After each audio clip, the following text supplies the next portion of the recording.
ദൈവത്തിൻ്റെ അതിപരിശുദ്ധമായ നാം വാഴ്ത്തപ്പെടുമാറാകട്ടെ.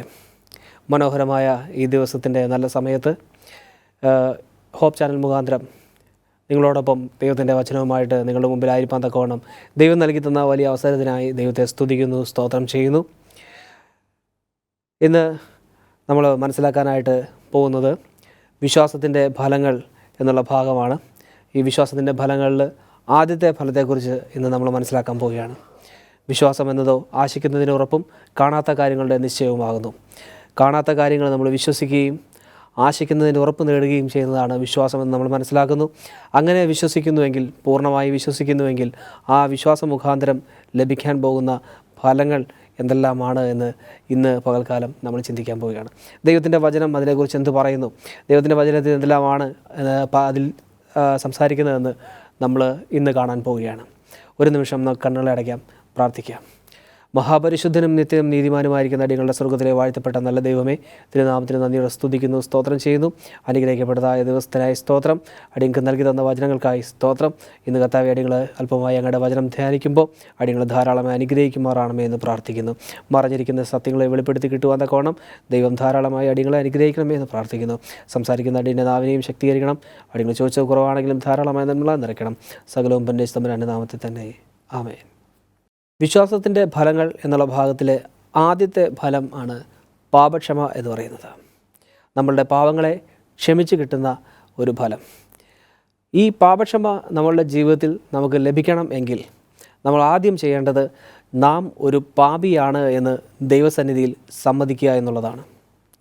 ഞാനൊരു പാപിയാണ്, എൻ്റെ ജീവിതത്തിൽ പാപത്തിൻ്റേതായിട്ടുള്ള അവസ്ഥയുണ്ട്, എൻ്റെ ജീവിതത്തിൽ പാപമംഗലമായിട്ടുള്ള ജീവിതമാണ് ഞാൻ നയിക്കുന്നത്, ഞാൻ പാപിയാണ് എന്ന പൂർണ്ണ ബോധ്യം, ഉത്തമ ബോധ്യം നമ്മളുടെ ജീവിതത്തിൽ ഉണ്ടാകുക എന്നുള്ളതാണ് ആദ്യ സ്റ്റെപ്പ്. ആദ്യ പടി എന്ന് പറയുന്നത് ഞാനൊരു പാപിയാണ് എന്ന് മനസ്സിലാക്കുക എന്നുള്ളതാണ്. ചോദ്യം: എന്താണ് പാപക്ഷമ? എന്താണ് പാപക്ഷമ? അപ്പോസ്തല പ്രവൃത്തി 10-ാം അധ്യായം അതിൻ്റെ 43-ാമത്തെ വാക്യം. അപ്പോസ്തല പ്രവൃത്തി 10-ാം അധ്യായം അതിൻ്റെ 43-ാമത്തെ വാക്യം. അവിടെ പറയുന്നു, അവനിൽ വിശ്വസിക്കുന്ന ഏവനും അവൻ്റെ നാമം മൂലം പാപമോചനം ലഭിക്കും എന്ന് സകല പ്രവാചകന്മാരും സാക്ഷ്യം പറയുന്നു. ഒരിക്കൽ കൂടി വായിക്കാം. അവനിൽ വിശ്വസിക്കുന്ന ഏവനും അവൻ്റെ നാമം മൂലം പാപമോചനം ലഭിക്കും എന്ന് സകല പ്രവാചകന്മാരും സാക്ഷ്യം പറയുന്നു. അവനിൽ വിശ്വസിക്കുന്ന ഏവനും, ആ വാക്കുകൾ നമ്മളൊന്ന് അടിത്തറയിട്ട് പറയുക, അല്ലെങ്കിൽ അടിവരയിട്ട് നമ്മളൊന്ന് മനസ്സിലാക്കുക. അവനിൽ വിശ്വസിക്കുന്ന ഏവനും, നമ്മൾ മുന്നേ മനസ്സിലാക്കിയതുപോലെ എങ്ങനെ വിശ്വസിക്കണം? പൂർണ്ണ മനസ്സോടും പൂർണ്ണ ആത്മാവോടും പൂർണ്ണ ശക്തിയോടും കൂടെ ദൈവത്തിൽ അടിയുറച്ച് വിശ്വസിക്കുന്ന ഏവനും അവൻ്റെ നാമം മൂലം പാപമോചനം ലഭിക്കും എന്ന് സകല പ്രവാചകന്മാരും സാക്ഷ്യം പറയുന്നുവെന്ന് ദൈവത്തിൻ്റെ വചനം വളരെ വ്യക്തമായി പറയുന്നു. എങ്ങനെയാണ് വിശ്വസിക്കേണ്ടത്? എങ്ങനെയാണ് വിശ്വസിക്കേണ്ടത്? ഉത്തരം പറയുന്നത് സങ്കീർത്തനം 32-ാം സങ്കീർത്തനം അതിൻ്റെ 5-ാമത്തെ വാക്യം. 32-ാം സങ്കീർത്തനം അതിൻ്റെ 5-ാം വാക്യം. അവിടെ ഇപ്രകാരം പറയുന്നു: ഞാൻ എൻ്റെ പാപം നിന്നോട് അറിയിച്ചു, എൻ്റെ അകൃത്യം മറച്ചതുമില്ല. എൻ്റെ ലംഘനങ്ങളെ യഹോവയോട് അറിയിക്കും എന്ന് ഞാൻ പറഞ്ഞു. അപ്പോൾ നീ എൻ്റെ പാപത്തിൻ്റെ കുറ്റം മോചിച്ചു തന്നു.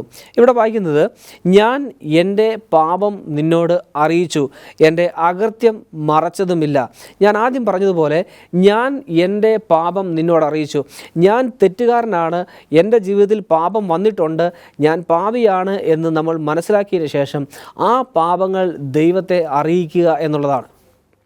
ഈ പാപം ദൈവത്തെ അറിയിച്ച് നമ്മളുടെ അകൃത്യങ്ങളൊന്നും മറച്ചു വയ്ക്കാതെ ദൈവസന്നിധിയിൽ അത് ഏറ്റുപറയാൻ തക്കവണ്ണം നമ്മൾ ഒരുക്കമാണ് എങ്കിൽ, നമ്മളുടെ ജീവിതത്തിൽ അതിനുള്ള തയ്യാറെടുപ്പ് നമ്മളുടെ ജീവിതത്തിൽ ഉണ്ട് എങ്കിൽ, തീർച്ചയായിട്ടും എൻ്റെ ലംഘനങ്ങളെ യഹോവയോട് അറിയിക്കും എന്ന് ഞാൻ പറഞ്ഞു.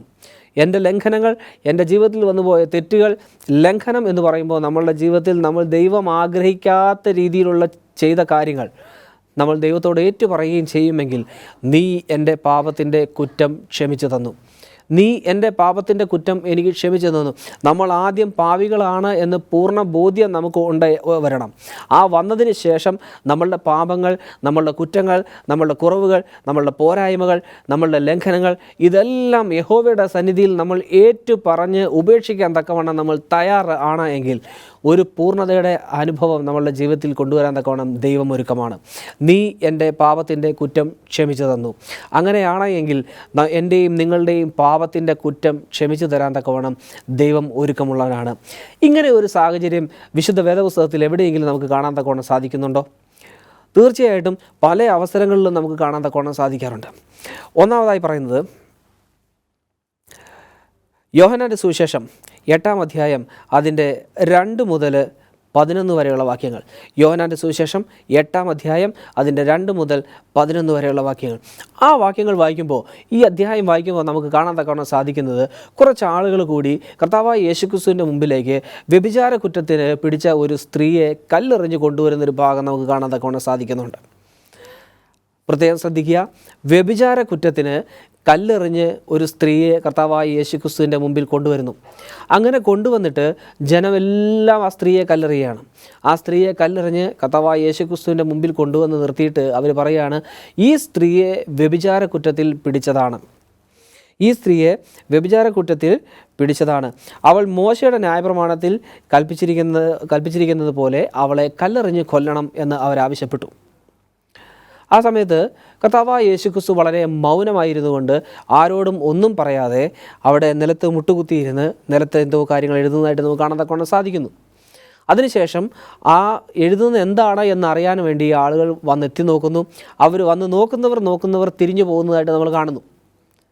അവസാനം അവിടെ ആ പ്രദേശത്ത് ഒരു വ്യക്തി പോലും, ആ സ്ത്രീയെ കല്ലെറിഞ്ഞു കൊണ്ടുവന്ന ഒരാൾ പോലും ആ സ്ഥലത്തില്ല എന്ന് കാണുന്ന സമയത്ത് കർത്താവായ യേശുക്രിസ്തു ആ സ്ത്രീയോട് ചോദിക്കുന്നു, സ്ത്രീയെ, ആരും നിന്നെ ശിക്ഷിച്ചില്ലേ?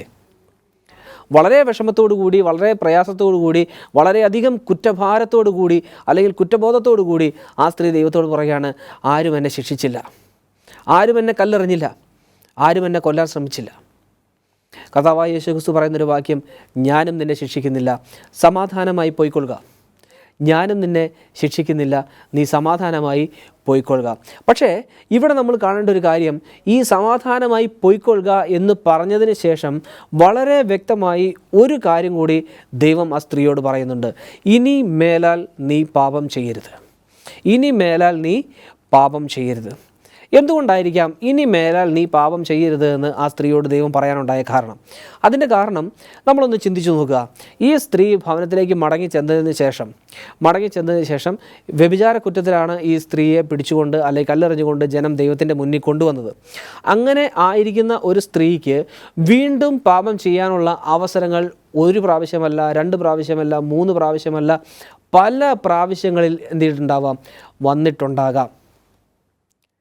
അങ്ങനെ വരും എന്നുള്ളത് കർത്താവായ യേശുക്രിസ്തുവിനെ വളരെ വ്യക്തമായിട്ട് അറിയാവുന്നതുകൊണ്ടാണ് എന്ത് പറഞ്ഞത്, ഇനി മേലിൽ നീ എന്ത് ചെയ്യരുത്, പാപം ചെയ്യരുത് എന്ന് പറഞ്ഞത്. കാരണം നിൻ്റെ പാപങ്ങളെ ഞാൻ ക്ഷമിച്ചു തന്നു, നിൻ്റെ പാപങ്ങളെ ഞാൻ മോചിച്ചു തന്നു, നിൻ്റെ അകൃത്യങ്ങളെ, നിൻ്റെ ലംഘനങ്ങളെ ഞാൻ മോചിപ്പിച്ചു തന്നു, നിൻ്റെ പാപത്തിൻ്റെ കുറ്റം ദൈവം ക്ഷമിച്ചു തന്നു. പക്ഷേ നീ എന്ത് ചെയ്യരുത്, ഇനി മേലാൽ പാപം ചെയ്യരുത്. ഇതാണ് വെച്ച ക്ലോസ്. കർത്താവായ യേശുക്രിസ്തു ആ സ്ത്രീക്ക് മുന്നിൽ വെച്ച ക്ലോസ് അതായിരുന്നു, ഇനി മേലാൽ പാപം ചെയ്യരുത്. ആ സ്ത്രീ ഭവനത്തിലേക്ക് സന്തോഷത്തോടു കൂടി മടങ്ങിപ്പോകുന്നു. മടങ്ങിപ്പോയതിന് ശേഷം പല അവസരങ്ങളിലും പല സാഹചര്യങ്ങളിലും എന്നുണ്ടാവാം, പാപം ചെയ്യാനുള്ള അവസരങ്ങൾ ഉണ്ടായിട്ടുണ്ടാവാം. പക്ഷേ ആ സ്ത്രീ പാപം ചെയ്തതായിട്ടോ അല്ലെങ്കിൽ പിന്നീട് വ്യഭിചാര കുറ്റത്തിൽ പിടിച്ചതായിട്ടോ പിന്നീട് ജനങ്ങൾ കല്ലെറിഞ്ഞ് കർത്താവിൻ്റെ മുന്നിൽ കൊണ്ടുവരുന്നതായിട്ടോ അല്ലെങ്കിൽ വേറെ എവിടെയെങ്കിലും ഒരു ശിക്ഷാവിധിക്കായിട്ട് ആ സ്ത്രീയെ കൊണ്ടുവരുന്നതായിട്ടോ പിന്നീട് വചനത്തിൽ എവിടെയും നമ്മൾ കാണുന്നില്ല.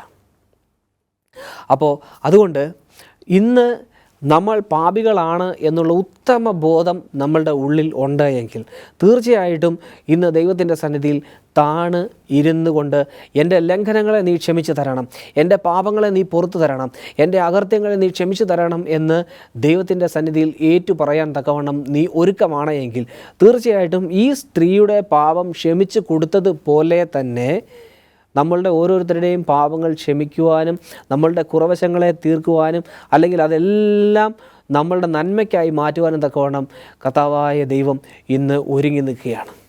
നമ്മൾ ഓരോരുത്തരും ദൈവത്തിൻ്റെ സന്നിധിയിലേക്ക് കടന്നു ചെല്ലേണ്ട താമസം മാത്രമേ ഉള്ളൂ. വെളിപ്പാടിൻ്റെ പ്രവചനത്തിൽ നമ്മൾ വായിക്കും പറയാം, ഇതാ ഞാൻ വാതിൽക്കൽ നിന്ന് മുട്ടുന്നു, ആരെങ്കിലും എൻ്റെ വിളി കേട്ടാൽ ഞാൻ അവനോടും അവൻ എന്നോടും കൂടെ അത്താഴം കഴിക്കും.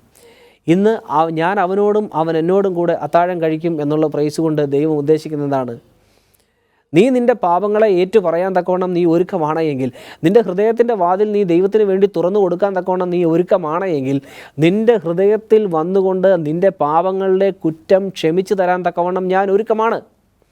നീ ഇന്നേ വരെ ചെയ്തു പോയിട്ടുള്ള എല്ലാ പാപങ്ങളുടെയും കുറ്റം ക്ഷമിച്ചു തരാൻ തക്കവണ്ണം ഞാൻ ഒരുക്കമാണ്. പക്ഷേ ഇന്ന് ഞാനും നിങ്ങളും അടങ്ങുന്ന ദൈവജനം അല്ലെങ്കിൽ മറ്റ് ജനങ്ങൾ ആരും തന്നെ ദൈവത്തിന് വേണ്ടിയിട്ട് നമ്മളുടെ ഹൃദയങ്ങളെ തുറന്നു കൊടുക്കാൻ തക്കവണ്ണം ഒരുക്കമുള്ളവരല്ല.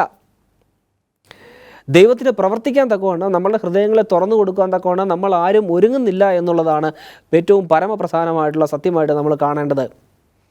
ദൈവം പറയുന്നു, നീ നിൻ്റെ ഹൃദയങ്ങളെ നീ എൻ്റെ മുമ്പിൽ തുറക്കുക, നിൻ്റെ പാപത്തിൻ്റെ കുറ്റം ഞാൻ ക്ഷമിച്ചു തരാം. പക്ഷേ നമ്മളിപ്പോഴും നമ്മളുടെ ഹൃദയത്തിൻ്റെ വാതിൽ അടച്ച് പൂട്ടി മുദ്രയിട്ട് ആ ദൈവത്തിന് കയറാൻ പറ്റാത്ത രീതിയിൽ മുദ്രയിട്ട് വെച്ച് അടച്ചു വെച്ചിരിക്കുകയാണ്. ഇപ്പോഴും ഇന്ന് പകൽക്കാലം ഈ വചനം വായിക്കുമ്പോൾ ദൈവം നമ്മളോട് ഓരോരുത്തരോടും പറയുന്നു, നീ നിൻ്റെ ഹൃദയത്തിൻ്റെ വാതിൽ എനിക്ക് വേണ്ടി ഒന്ന് തുറക്കുക. ഞാൻ എന്തു ചെയ്യും? ഞാൻ നിന്നോടും നീ എന്നോടും കൂടെ ഇന്ന് അത്താഴം കഴിക്കും. നമ്മൾ സഖായിയുടെ കഥ വായിക്കുമ്പോൾ നമുക്കറിയാൻ തക്കവണ്ണം സാധിക്കുന്ന കാര്യമാണ്. സഖായി കുറിയ മനുഷ്യനായിരുന്നു, അവൻ ചുങ്കക്കാരനായിരുന്നു, അവൻ അധികമായി ജനത്തോട് ചുങ്കം പിരിക്കുന്നവനായിരുന്നു, അവൻ ക്രൂരനായിട്ടുള്ളൊരു വ്യക്തിയായിരുന്നു, അവൻ കഠിന സ്വഭാവമുള്ളൊരു വ്യക്തിയായിരുന്നു.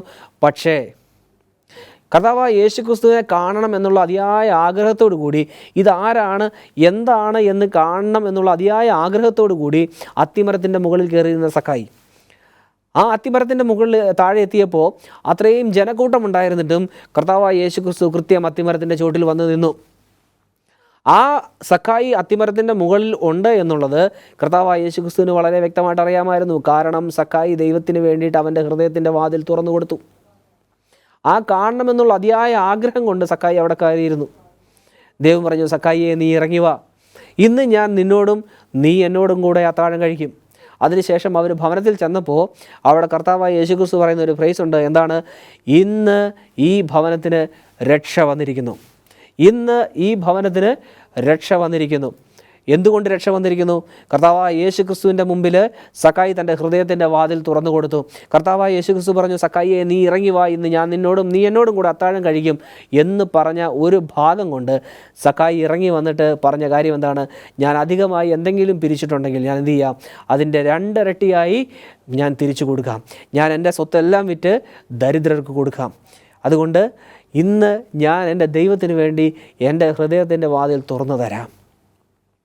ആ ഒരു അനുഭവമാണ് ഇന്ന് എൻ്റെയും നിങ്ങളുടെയും ജീവിതത്തിൽ ഉണ്ടാകേണ്ടത് എന്നുള്ളത് നമ്മൾ വളരെ വ്യക്തമായിട്ട് മനസ്സിലാക്കുക. അടച്ചു വെച്ചിരിക്കുന്ന, പൂട്ടി വെച്ചിരിക്കുന്ന, മുദ്രയിട്ട് വെച്ചിരിക്കുന്ന ഹൃദയത്തിൻ്റെ വാതിൽ ഇന്ന് പകൽക്കാലം ദൈവത്തിന് വേണ്ടി ഒന്ന് തുറന്നു കൊടുക്കാൻ തക്കവണ്ണം നമ്മൾ ഒരുക്കമാണ് എങ്കിൽ, നിൻ്റെ പാപത്തിൻ്റെ കുറ്റം ക്ഷമിച്ചു തരാൻ തക്കവണ്ണം ദൈവം ഇരു കൈകളും നീട്ടി നിൽക്കുകയാണ്. നിൻ്റെ പാപത്തിൻ്റെ കുറ്റം ക്ഷമിച്ചു തരാൻ വേണ്ടി കർത്താവായ യേശുക്രിസ്തു ഇന്ന് ഹൃദയത്തിൻ്റെ വാതിലിൽ നിന്ന് മുട്ടുകയാണ് എന്നുള്ളത് നമ്മൾ മനസ്സിലാക്കുക. ദാവീദിനെ കുറിച്ച് കാണുമ്പോൾ നമുക്കറിയാം, ദാവീദിനെ ഇസ്രായേലിൻ്റെ രാജാവായിട്ട് ദൈവം തിരഞ്ഞെടുക്കുന്നു. അവൻ ആട്ടിടയനായിട്ടിരിക്കുമ്പോൾ അവനെ ദൈവം എന്ത് ചെയ്യുന്നു? ഇസ്രായേലിൻ്റെ രാജാവായി തിരഞ്ഞെടുക്കുന്നു. ആ ചെറിയ പ്രായത്തിലെ ഇസ്രായേലിൻ്റെ രാജാവായി മാറുന്നു. മല്ലനായ ഗോലിയാത്തിനെ അവൻ അടിച്ചു വീഴ്ത്തുന്നു. വെറും കല്ലുകൊണ്ടും കവണ കൊണ്ടും മല്ലനായ ഗോലിയാത്തിനെ അവൻ അടിച്ചു വീഴ്ത്തുന്നു. ഇത്രയും കാലം ആ ദൈവം ദാവീദിനോട് കൂടെ ഇരുന്നു. ആ ദാവീദിനോട് കൂടി ഇരിക്കുമ്പോൾ നമ്മളൊന്ന് ചിന്തിച്ചു നോക്കുക, ദാവീദിൻ്റെ ജീവിതത്തിൽ വന്നുപോയ തെറ്റെന്താണെന്ന്. അവൻ അന്യൻ്റെ ഭാര്യയെ മോഹിച്ചു. അവൻ വ്യഭിചാരക്കുറ്റം ചെയ്തു. അവൻ മോഹിച്ചത് മാത്രമല്ല, അവളെ സ്വന്തമാക്കുന്നതിന് വേണ്ടി അവളുടെ ഭർത്താവിനെ അവൻ കൊന്നുകളഞ്ഞു. ഈ വലിയ പാപം ചെയ്ത ദാവീദിൻ്റെ മുമ്പിലേക്ക് പ്രവാചകനെ ദൈവം അയക്കുകയാണ്. അയച്ച് ദാവീദ് തെറ്റുകാരനാണ് എന്ന് ബോധ്യപ്പെട്ട ഉടനെ തന്നെ അവൻ അലമുറയിട്ട് കരയുന്നതായിട്ട് നമുക്ക് കാണാൻ തക്കൊണ്ട് സാധിക്കുന്നു.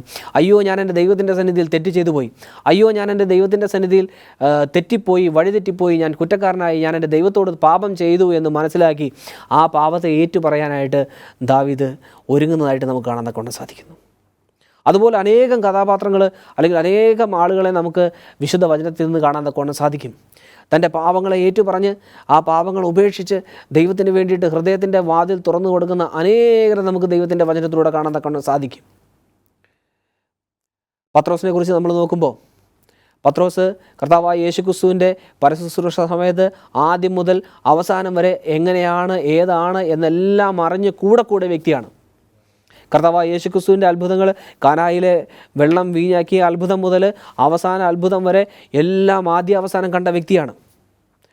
പത്രോസേ, ഞാൻ ആരാകുന്നു എന്ന് നീ പറയുന്നു എന്ന് ചോദിക്കുമ്പോൾ അവിടെ പത്രോസ് പറയുന്നുണ്ട്, നീ കർത്താവ് വലിയവനായ ദൈവത്തിൻ്റെ പുത്രനാണ് എന്ന് ഞാൻ മനസ്സിലാക്കുന്നു, നീ ദൈവത്തിൻ്റെ പുത്രനാണ് എന്ന് ഞാൻ മനസ്സിലാക്കുന്നു എന്ന് പത്രോസ് പറയുന്നുണ്ട്. ആ പത്രോസ് കർത്താവായ യേശുക്രിസ്തുവിനെ 3 വട്ടം തള്ളി പറയുന്നു. കർത്താവായ യേശുക്രിസ്തുവിനെ 3 വട്ടം തള്ളി പറയുന്നു. ഞാൻ നിന്നോട് കൂടെ മരിക്കും, ഞാൻ നിനക്ക് വേണ്ടി കഷ്ടം അനുഭവിക്കും, ഞാൻ നിനക്ക് വേണ്ടിയിട്ട് എന്തെല്ലാം കാര്യങ്ങൾ ചെയ്യാമോ അതെല്ലാം ചെയ്യാമെന്ന് വീരവാദം പറഞ്ഞ പത്രോസ് ആ അർദ്ധരാത്രി ദൈവത്തെ 3 വട്ടം തള്ളി പറഞ്ഞു. കർത്താവായ യേശുക്രിസ്തുവിനെ അവൻ 3 വട്ടം തള്ളി പറഞ്ഞു. ആ തള്ളി പറഞ്ഞ് കർത്താവ് വളരെ ദയനീയമായി അവനെ നോക്കി. ആ നോട്ടത്തിൽ പത്രോസ് അവന് പാപബോധമുണ്ടായി, അവന് കുറ്റബോധമുണ്ടായി, അവന് പശ്ചാത്താപമുണ്ടായി. അവൻ പുറത്തിറങ്ങി അലമുറയിട്ട് കരഞ്ഞു, അയ്യോ ഞാൻ എൻ്റെ ദൈവത്തോട് പാപം ചെയ്തു, അയ്യോ ഞാൻ എൻ്റെ ദൈവത്തോട് തെറ്റുകളെ ചെയ്തു, എൻ്റെ ദൈവത്തിൻ്റെ മുമ്പിൽ ഞാൻ പാപം ചെയ്തു പോയി എന്ന് പറഞ്ഞ് ആ പാപത്തെ അവൻ ഏറ്റുപറഞ്ഞ് ഉപേക്ഷിക്കാൻ തക്കവണ്ണം ഒരുക്കമായി എന്നുള്ളത് നമ്മൾ കാണുന്നു. നേരെ മറിച്ച് നമ്മൾ യൂദയിലേക്ക് വരുമ്പോഴോ, യൂദയ്ക്ക് എന്താ സംഭവിച്ചത്? പത്രോസിന് സംഭവിച്ചതുപോലെ തന്നെ തെറ്റ് യൂദയ്ക്ക് സംഭവിച്ചു. അവൻ 30 വെള്ളിക്കാശിന് കർത്താവായ യേശുക്രിസ്തുവിന് ഒറ്റിക്കൊടുക്കുന്നതായി നമ്മൾ കാണുന്നു. പക്ഷേ അവനൊരു പാപബോധത്തിൻ്റെയോ അല്ലെങ്കിൽ ഒരു പശ്ചാത്താപത്തിൻ്റെയോ അവസ്ഥ ഉണ്ടാകുന്നതായിട്ട് നമ്മൾ കാണുന്നില്ല. അവൻ കെട്ടിത്തൂങ്ങി ചാകുന്നതായിട്ട് കാണുന്നു. അവൻ ദൈവത്തിൻ്റെ സന്നിധിയിൽ അപ്പോഴും അവൻ എന്ത് ചെയ്തു?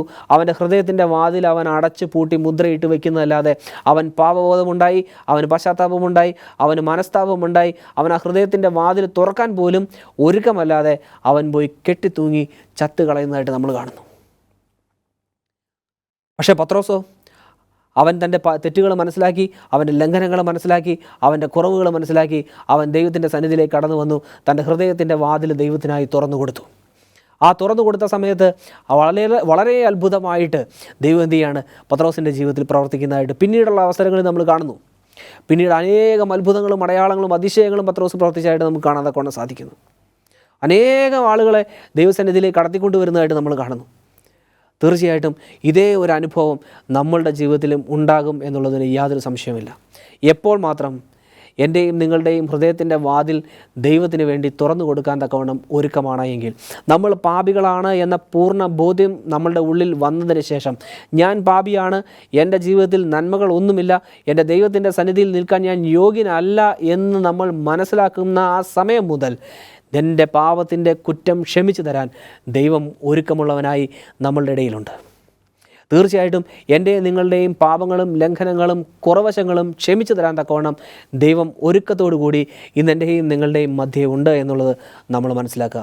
പാപഭംഗിലമായ ഈ ലോകത്ത് നമ്മൾ ജീവിക്കുമ്പോൾ, കാലം അതിൻ്റെ അവസാനത്തേക്ക് എത്തിക്കൊണ്ടിരിക്കുമ്പോൾ, അനേകം അവസരങ്ങളിൽ ദൈവത്തെ തള്ളിപ്പറയുവാനും ദൈവത്തിൽ നിന്ന് അകന്നു പോകുവാനും, ദൈവമില്ല എന്ന് പറയുവാനും, അല്ലെങ്കിൽ ദൈവത്തിൻ്റേതായിട്ടുള്ള എല്ലാ അത്ഭുതങ്ങളും മാറ്റി നിർത്തുവാനും വേണ്ടിയിട്ട് അനേകം അവസരങ്ങൾ നമ്മളുടെ ജീവിതത്തിൽ ഉണ്ടാകുന്ന ഒരു സാഹചര്യത്തിലാണ് നമ്മളായിരിക്കുന്നത്. പക്ഷേ മനസ്സിലാക്കേണ്ട ഒരു കാര്യം, ഒരു കാരണവശാലും ദൈവത്തെ നീ എന്ത് ചെയ്യരുത്? തള്ളിപ്പറയരുത്. നിൻ്റെ ജീവിതത്തിൽ ഒരു കറിവേപ്പിലയുടെ വിലയല്ല നീ ദൈവത്തിന് കൊടുക്കേണ്ടത്. നിൻ്റെ ജീവിതത്തിൽ നിൻ്റെ കർത്താവാകാൻ തക്കവണ്ണം നിൻ്റെ ദൈവത്തെ നീ ഒരുക്കുക. നിൻ്റെ കർത്താവാകാൻ തക്കവണ്ണം നീ നിൻ്റെ ദൈവത്തെ അനുവദിക്കുക. അങ്ങനെ നിൻ്റെ ജീവിതത്തെ നീ പുതുക്കുമ്പോൾ നിൻ്റെ പാപത്തിൻ്റെ കുറ്റം ക്ഷമിച്ചു തരാൻ തക്കവണ്ണം ദൈവം ഒരുക്കമുള്ളവനായിട്ട് നിൽക്കുന്നു. ആ വാക്യം ഒന്നുകൂടെ വായിക്കാൻ തക്കവണ്ണം ഞാൻ ആഗ്രഹിക്കുകയാണ്. സങ്കീർത്തനം 32-ാം അധ്യായം അതിൻ്റെ 5-ാം വാക്യം. ഞാൻ എൻ്റെ പാപം നിന്നോട് അറിയിച്ചു, എൻ്റെ അകൃത്യം മറച്ചതുമില്ല, എൻ്റെ ലംഘനങ്ങളെ യഹോവയോട് അറിയിക്കും എന്ന് ഞാൻ പറഞ്ഞു. അപ്പോൾ നീ എൻ്റെ പാപത്തിൻ്റെ കുറ്റം ക്ഷമിച്ചു തന്നു. നമ്മളുടെ പാപങ്ങളും ലംഘനങ്ങളും ഒന്നും മറച്ചു വയ്ക്കരുത്. നമ്മളുടെ കുറവശങ്ങളൊന്നും ദൈവസന്നിധിയിൽ മറച്ചു വയ്ക്കരുത്. അത് ഒരിക്കലും മറവായിരിക്കുകയും ചെയ്യരുത്. എൻ്റെ പാപങ്ങളെ, എൻ്റെ കുറ്റങ്ങളെ, എൻ്റെ പോരായ്മകളെ, എൻ്റെ പ്രയാസങ്ങളെ എല്ലാം ദൈവത്തിൻ്റെ സന്നിധിയിൽ കൊടുക്കുവാൻ തക്കവണ്ണം ഇന്ന് പകൽക്കാലം നമ്മൾ ഒരുക്കമുള്ളവരാകണം. അങ്ങനെയാണ് എങ്കിൽ നിൻ്റെ പാപത്തിൻ്റെ കുറ്റം ക്ഷമിച്ചു തരാൻ തക്കവണ്ണം ഇന്ന് ദൈവം ഒരുങ്ങി നിൽക്കുകയാണ് എന്നുള്ളതിന് യാതൊരു സംശയവുമില്ല. ഇന്ന് നിൻ്റെ പാപത്തിൻ്റെ കുറ്റം ക്ഷമിച്ചു തരാൻ തക്കവണ്ണം ദൈവം ഒരുങ്ങി നിൽക്കുകയാണ്. ഇന്ന് ഹൃദയത്തിൻ്റെ വാതിൽ ദൈവത്തിന് വേണ്ടി തുറന്നു കൊടുക്കാം. ഇതാ ഞാൻ വാതിൽക്കൽ നിന്ന് മുട്ടുന്നു, ആ വിളി കേട്ട് ആരെങ്കിലും വാതിൽ തുറന്നാൽ ഞാൻ അവനോടും അവൻ എന്നോടും കൂടെ അത്താഴം കഴിക്കും. ഇന്ന് നമ്മളുടെ ഓരോരുത്തരുടെയും ഹൃദയത്തിൻ്റെ വാതിൽ ദൈവം വന്ന് മുട്ടുകയാണ്. മകനെ മകളെ, ഇന്ന് നീ എനിക്ക് വേണ്ടി നിൻ്റെ ഹൃദയത്തിൻ്റെ വാതിൽ തുറന്നു തരുമോ എന്നുള്ള ചോദ്യത്തോടു കൂടി നമ്മളുടെ ഓരോരുത്തരുടെയും ഹൃദയത്തിൻ്റെ വാതിൽ ദൈവം വന്ന് മുട്ടുകയാണ്. പക്ഷേ പൈശാചികൻ എന്ത് ചെയ്യാണ്? നമ്മളുടെ ഹൃദയത്തിൻ്റെ വാതിൽ ദൈവത്തിന് മുമ്പിൽ തുറക്കാതിരിക്കാൻ തക്കവണ്ണം അനേകം പ്രലോഭനങ്ങളാലും അനേകം പിരിമുറുക്കങ്ങളാലും അനേകം പ്രയാസങ്ങളാലും അനേകം പ്രതിസന്ധികളാലും അനേകം പ്രതികൂലങ്ങളാലും ഇന്ന് സാത്താൻ നമ്മളെ വരിഞ്ഞു മുറുക്കി ദൈവത്തിൻ്റെ സന്നിധിയിൽ ദൈവത്തിൻ്റെ മുമ്പിൽ നമ്മൾ ഹൃദയത്തിൻ്റെ വാതിൽ തുറക്കരുത് എന്ന് ഉള്ള ഒരു ഉറച്ച ബോധ്യത്തോടു കൂടി അല്ലെങ്കിൽ ഉറച്ച തീരുമാനത്തോടു കൂടി അവനും എന്തു ചെയ്യുകയാണ്? നമ്മളുടെ ഇടയിൽ പ്രവർത്തിച്ചുകൊണ്ടിരിക്കുകയാണ്. അതുകൊണ്ട് ആ പൈശാചികൻ്റെ എല്ലാ പ്രവർത്തനങ്ങളെയും അതിജീവിച്ചുകൊണ്ട് അതിനെല്ലാം മാറ്റി നിർത്തിക്കൊണ്ട് എൻ്റെയും നിങ്ങളുടെയും ഹൃദയത്തിൻ്റെ വാതിൽ ഇന്ന് പകൽക്കാലം നമുക്ക് ദൈവത്തിൻ്റെ മുമ്പിൽ തുറക്കാം. അങ്ങനെ തുറക്കുന്നു എങ്കിൽ തീർച്ചയായിട്ടും എൻ്റെയും നിങ്ങളുടെയും പാപങ്ങളുടെ കുറ്റം ക്ഷമിച്ചു തരാൻ തക്കവണ്ണം ഇന്ന് നമ്മളുടെ മധ്യേ വലിയവനായ ദൈവം നമുക്ക് വേണ്ടി ഒരുങ്ങി നിൽക്കുകയാണ്. അതുകൊണ്ട് ഇന്ന് പകൽക്കാലം എന്നെ കേൾക്കുന്ന പ്രിയ ദൈവജനമേ, ഇന്ന് നമുക്ക് ഒരു തീരുമാനമെടുക്കാം. ഞാൻ പാപിയാണ്, ഞാൻ കുറവുള്ളവനാണ്, എനിക്ക് ലംഘനങ്ങളുണ്ട്, എൻ്റെ ജീവിതത്തിൽ അകൃത്യങ്ങളുണ്ട്, എൻ്റെ ജീവിതത്തിൽ പാപങ്ങളുണ്ട് എന്ന് മനസ്സിലാക്കിക്കൊണ്ട് ഒരു പാപക്ഷമയ്ക്ക് വേണ്ടിയിട്ട് ഇന്ന് നമുക്ക് ദൈവത്തിൻ്റെ സന്നിധിയിലേക്ക് കടന്നു ചെല്ലാം. അപ്പോസ്തല പ്രവൃത്തി 10-ാം അധ്യായം അതിന് 43-ാം വാക്യം പറയുന്നത് പോലെ അവനിൽ വിശ്വസിക്കുന്ന ഏവനും അവൻ്റെ നാമമുഖാന്തരം പാപമോചനം ലഭിക്കുമെന്ന് സകല പ്രവാചകന്മാരും സാക്ഷ്യം പറയുന്നു. അവൻ്റെ നാമമുഖാന്തരം അവനിൽ വിശ്വസിക്കുന്ന ഏവനും എന്തു ചെയ്യും? പാപമോചനം ലഭിക്കും എന്നുള്ളതിന് യാതൊരു സംശയമില്ല. അതുകൊണ്ട് തന്നെ കേൾക്കുന്ന ദൈവജനമേ, ഇന്ന് പകൽക്കാലം നമുക്ക് ദൈവത്തിൻ്റെ സന്നിധിയിലേക്ക് നമ്മളെ തന്നെ താഴ്ത്തി സമർപ്പിക്കാം. നമ്മൾ പാപികളാണ്, ദോഷികളാണ്, കുറവശങ്ങളുള്ളവരാണ്, പോരായ്മകളുള്ളവരാണ്, അതിന് യാതൊരു സംശയവുമില്ല. എൻ്റെ അമ്മ എന്നെ ഗർഭസ്ഥയായിരിക്കുന്ന സമയം മുതലേ ഞാൻ എന്താണ്? പാപിയാണ്. പാപത്തിൽ എൻ്റെ അമ്മ എന്നെ ഗർഭം ധരിച്ചു എന്ന് ദൈവത്തിൻ്റെ വചനം പറയുന്നു. പാപത്തിൽ എൻ്റെ അമ്മ എന്നെ ഗർഭം ധരിച്ചു എന്ന് ദൈവത്തിൻ്റെ വചനം പറയുന്നു. അങ്ങനെയെങ്കിൽ ജനിക്കുമ്പോൾ തന്നെ നമ്മൾ പാപികളാണ്. ഈ പാപത്തിൻ്റെ അവസ്ഥ മാറണമെങ്കിൽ ഒരു പാപക്ഷമയുടെ അനുഭവം നമ്മളുടെ ജീവിതത്തിലേക്ക് കടന്നു വരണം. ആ പാപക്ഷമയുടെ അനുഭവം നമ്മളുടെ ജീവിതത്തിലേക്ക് കടന്നു വരണമെങ്കിൽ നമ്മൾ പാപിയാണ് എന്ന് മനസ്സിലാക്കിക്കൊണ്ട് നമ്മളുടെ ഹൃദയത്തിൻ്റെ വാതിൽ ഇന്ന് പകൽക്കാലം ദൈവത്തിൻ്റെ മുമ്പിൽ നമ്മൾ തുറന്നു കൊടുക്കുക. അങ്ങനെ ദൈവത്തിൻ്റെ മുമ്പിൽ ആ ഹൃദയത്തിൻ്റെ വാതിൽ തുറന്നു കൊടുക്കുകയാണെങ്കിൽ സക്കായിയോട് പറഞ്ഞതുപോലെ എന്തു ചെയ്യും? എന്നോടും നിങ്ങളോടും ദൈവം പറയും, സക്കായിയെ നീ ഇറങ്ങി വാ, ഇന്ന് ഞാൻ നിന്നോടും നീ എന്നോടും കൂടെ അത്താഴം കഴിക്കും. അതിനുശേഷം എന്ത് പറയും? ഇന്ന് ഈ ഭവനത്തിന് രക്ഷ വന്നിരിക്കുന്നു എന്നും പറയും. അതുകൊണ്ട് ദൈവം പറഞ്ഞ ഒരു കാര്യം കൂടെ മനസ്സിൽ വയ്ക്കുക. അവസാനമായി ഒരു കാര്യം കൂടെ പറയട്ടെ. എന്ത് ചെയ്യരുത്? ഇനി മേലാൽ പാപം ചെയ്യരുത്. ആ സ്ത്രീയോട് പറഞ്ഞതുപോലെ ഇനി മേലാൽ പാപം ചെയ്യരുത്. നമുക്ക് കണ്ണടയ്ക്കാം, പ്രാർത്ഥിക്കാം. മഹാപരിശുദ്ധനും നിത്യനും നീതിമാനുമായിരിക്കുന്ന സ്വർഗ്ഗത്തിലെ വാഴ്ത്തപ്പെട്ട നല്ല ദൈവമേ, നൽകി തന്ന വചനത്തിനായി സ്തോത്രം. പാപക്ഷമയ്ക്കായി നാഥ അടിയങ്ങൾ അങ്ങയുടെ സന്നിധിയിലേക്ക് കടന്നു വരുന്നു. അടിയങ്ങളെ അനുഗ്രഹിക്കുമാറാണമേ. അടിയങ്ങളുടെ പാപങ്ങളെ ക്ഷമിച്ചു തരുമാറാണമേ. അടിയങ്ങൾ പാപികളാണ്, ദോഷികളാണ്, കുറവശങ്ങളുള്ളവരാണ്, അകൃത്യങ്ങളാലും ലംഘനങ്ങളാലും നിറഞ്ഞു നിൽക്കുന്നവരാണ്. എന്നിരുന്നാലും ഹൃദയത്തിൻ്റെ വാതിൽ കർത്താവെ അടിയങ്ങൾ അങ്ങയുടെ മുമ്പിൽ തുറക്കുമ്പോൾ അടിയങ്ങളുടെ ലംഘനങ്ങളെ ക്ഷമിച്ച് അടിയങ്ങളുടെ പാപങ്ങളുടെ കുറ്റം ക്ഷമിച്ച് തന്ന് അടിയങ്ങളെ അനുഗ്രഹിക്കുമാറാണമേ എന്ന് ഈ സമയം അടികൾ പ്രാർത്ഥിക്കുന്നു. കർത്താവേ, അടികളോട് കൂടിയിരിക്കണം, ഈ കേൾവിക്കാരോട് കൂടിയിരിക്കണം, അടിയനോടും കൂടിയിരിക്കണം. സകല പാപങ്ങളും ക്ഷമിച്ചു തന്ന് ഇനി മേലാൽ പാപം ചെയ്യാത്തൊരവസ്ഥയിലേക്ക് അടികളെ കൊണ്ടെത്തിക്കുമാറാണമേ എന്ന് പ്രാർത്ഥിക്കുന്നു. അടികൾ ചോദിച്ചു കുറവാണെങ്കിലും ധാരാളമായ നന്മകളാൽ നിറയ്ക്കണം. സകലവും പൊന്നേസ്തമ്പുരാൻ്റെ നാമത്തിൽ തന്നെ ആമേൻ. ഈ കേട്ട വചനങ്ങളെ ദൈവം നമ്മെ അനുഗ്രഹിക്കുമാറാകട്ടെ. പാപക്ഷമ നമ്മളുടെ ജീവിതത്തിൽ ധാരാളമായി ദൈവം നമുക്ക് നൽകി തരുമാറാകട്ടെ. അതുകൊണ്ട് ഇന്ന് പകൽക്കാലം ഹൃദയത്തിൻ്റെ വാതിൽ നമുക്ക് ദൈവത്തിന് നേരെ തുറക്കാം. തീർച്ചയായിട്ടും ദൈവം നമുക്ക് എന്തു ചെയ്യും? ധാരാളമായിട്ട് പാപക്ഷമ നമ്മളുടെ ജീവിതത്തിൽ നൽകി തന്നിരിക്കും. അതിന് യാതൊരു സംശയവും വേണ്ട.